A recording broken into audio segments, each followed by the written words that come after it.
Sudáfrica tiene un arma secreta para enfrentar a México en la inauguración del Mundial de Fútbol. Y en BBC Mundo decidimos hablar con el que se autoproclama creador de tal artilugio. Esta es la vuvuzela, una trompeta de plástico que con sus sonidos apunta directo a la cancha.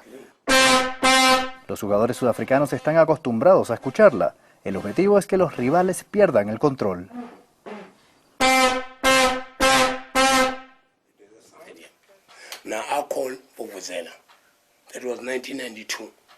Saddam afirma que fue él quien creó la vuvuzela hace poco menos de 30 años. Si bien esta trompeta es un invitado habitual en todos los estadios de Sudáfrica, hoy en día tiene sus variantes.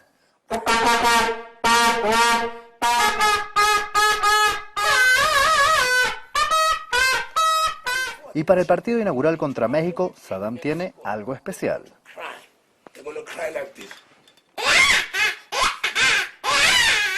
Pero, ¿qué tan fácil es usar esta trompeta? Se necesita tiempo y paciencia, pero al final...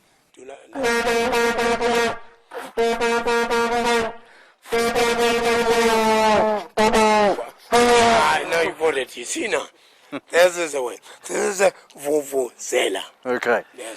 Como ven, esto es algo que solo requiere gente experimentada como Saddam.